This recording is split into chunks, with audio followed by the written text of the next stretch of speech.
Hello again, it's Joe speaking here. As we continue our lessons on rules of the road, today we are going to talk about the 4 left turning rules.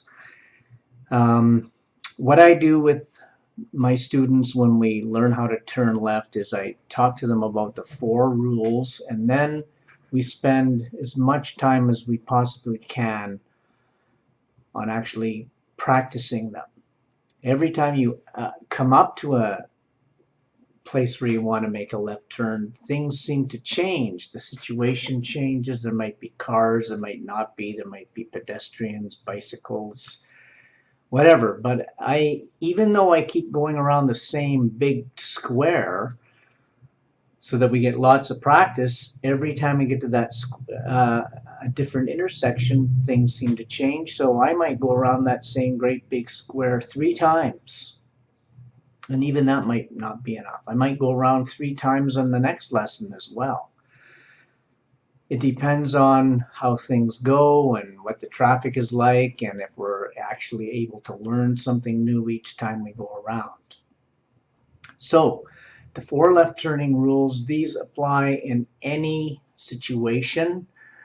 Once in a while there will be a sign saying that you're not allowed to do something or that you are allowed to do something, but those are above and beyond what the scope of this lesson is. Okay, so there are 4 rules that I want to talk about. And in your manual, if you're reading through your manual, you'll notice that there are actually 7 pages of left turning scenarios, and those pages don't even cover all the little facts and pieces of information that you need to know. So again, it's important to know the foundational rules, the 4 of them, and as you go, you're making turns, you're making decisions, you're applying those rules, like maybe rapid fire, or maybe you don't even know you're applying the rules, but you are. Okay, so here we go. I've actually got them written down so that I don't forget the order.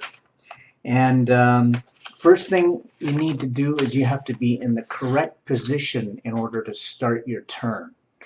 What do I mean by that? I mean that you have to be in the leftmost lane. You need to be in the lane immediately beside the directional dividing line. Now, I know that's a mouthful. Directional dividing line. In other words, you could be talking a yellow line down the road. Yellow separates directions. Anything on the other side of the yellow line, the cars are coming toward me. Okay, that might be your directional dividing line. In other cases, depending on where you live, you might have a great big boulevard. For example, in the North End, there's a big boulevard on Inkster. There's one on Burroughs. Well, those boulevards, they separate directions of traffic. So if you're going to be turning left on a street with a boulevard, you have to be in the left lane. Because usually on a street with a boulevard, there's 2 lanes each direction. Corridon is another one. Grant, if I haven't already mentioned that.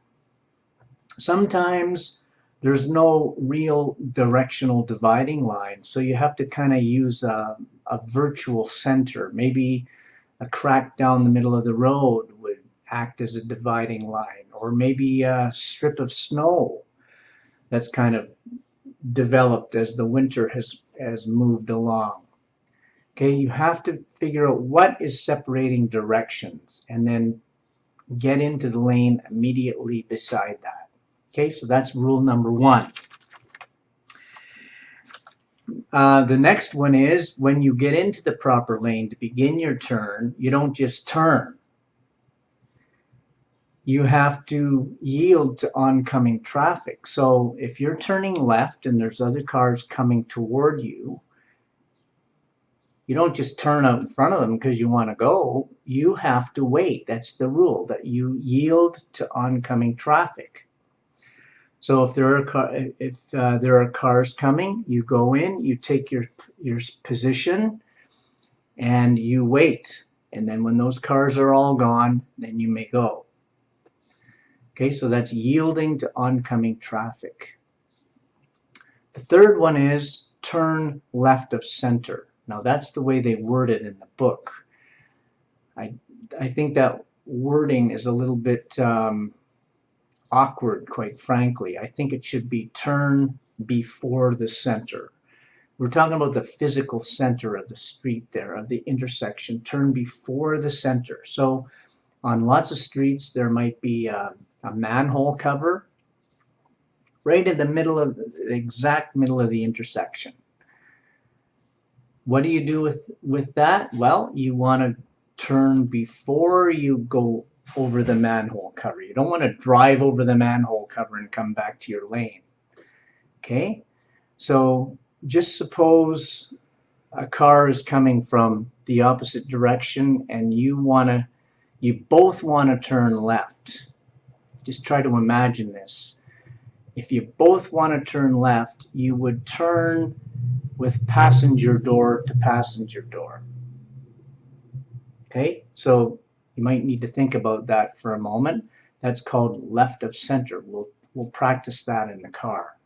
And then the final one, number 4, enter the lane immediately to the right of the directional dividing line. In other words, where's the center of the road? You take the first lane available on the right side of the road.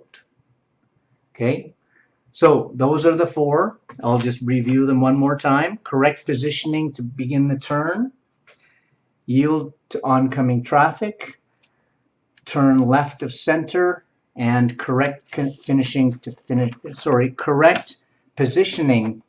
the turn.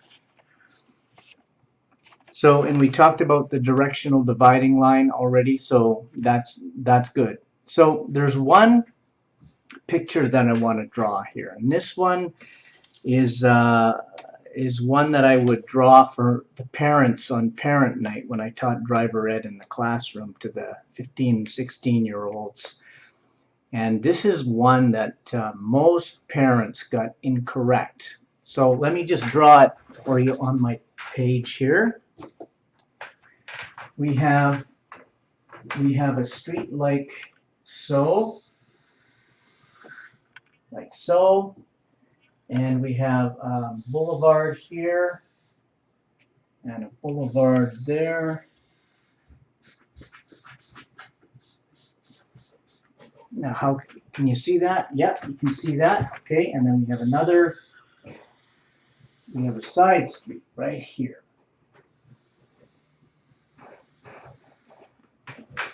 Okay, if you guys are watching and you're familiar with River Heights, there's a great big field. There's a River Heights arena up here, and this is Corydon, I believe. That'll be really embarrassing if it's not Corydon. But anyway, we're going to say it's Corydon. And here we have a boulevard. We have 2 lanes going this way. I'll put some dots in there.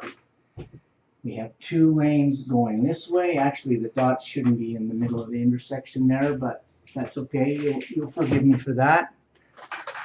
So here we have a situation.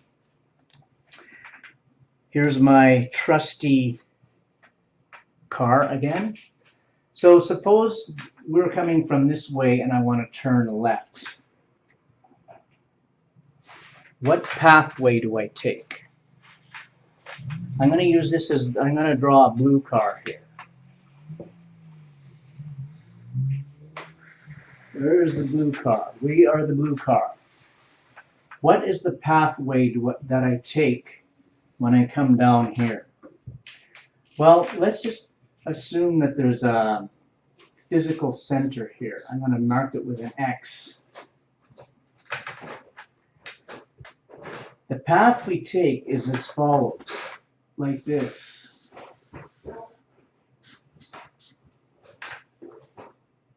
In other words, my car, I'm going to be here and I'm going to sit in here. Now, yeah, you know what? It's possible that we'll be a little bit over. It's not always possible that we can do exactly as the book says. But we want to be on this side, left of center. So from this perspective, it doesn't look like it's the left, but it is from the perspective of the driver. So you come in like this. If you have to, you sit there and you wait right there. You can't stick your nose out though, because cars could still be going this way. Okay, so do you see that this street here might have a crack down there? I'm going to show you how to apply all four rules on this turn. You're coming this way. Well, you're already in the appropriate lane. That's the first rule. You see cars coming possibly, so you go in, and if necessary, you wait right there. If necessary, if there's nobody to wait for, you don't bother. You turn left of center, just like this. And again, you don't take it so literally that you climb over the curb. You do the best you can to stay on the front half. And when it's safe, you make your turn into the first lane, first available lane. I would ask my parents, not my parents, but the parents of my students, what they thought the rule was. And almost all of them thought you did this. Come this way and this way. No, sorry folks, that's not the way you do it. Now, what if you want to go another way? What if this is you here? You're here, and you want to make a left turn. What do? Where do you go? Well, I'll use the flip side of my card and paint it red. Here we are, it's now painted red. There we are. I want to turn left. Well, first of all, if there happens to be somebody in this intersection and they're turning left, I gotta let them go. You know why? Because I'm at a stop sign. I'll put one right there.